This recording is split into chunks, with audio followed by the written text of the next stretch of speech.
At noon on Friday, November 4th, 2022, a room in 540 McCallie was filled with dozens of students pouring colorful paints on 40 small blank canvases. A passerby might have assumed this was an art class, but in fact, this was Ethics and Criminal Justice taught by Dr. Caitlin Hancock.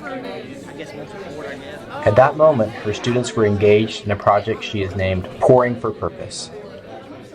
This project, which was funded by a Walker Center Classroom Mini Grant, first has students create detailed ethical dilemmas related to police, courts, or corrections.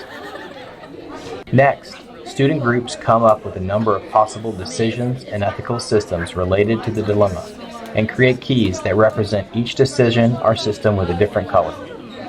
For example, one dilemma read, Officer A witnesses Officer B planting evidence at a crime scene. The evidence was at a traffic stop, and the victim was wrongfully convicted. Officer A is now unsure about how to react to his partner's behavior, especially considering an innocent person is in jail. Should Officer A go to the superior, ignore it, join in, or talk to Officer B about it? Each decision was given a different color, as well as each ethical system such as natural law, ethics of virtue, or utilitarianism.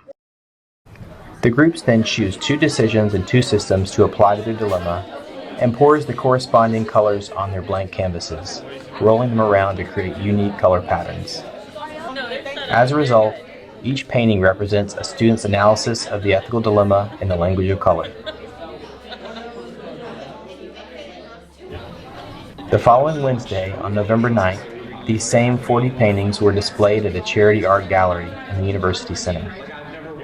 Earlier, students had voted on which charity should get proceeds from the paintings, and the students decided on donating the proceeds to the Partnership for Families, Children, and Adults Victim Support Services, which helps those affected by domestic violence and sexual assault. So they created their own ethical dilemmas related to police, courts, and corrections, and then they solved those using art. And then we were able to repurpose that art into funds that were raised for partnership, and they were able to benefit victims of violence, which I think the entire activity, all parts of it, are something that are going to be logged into my students' long-term memory banks.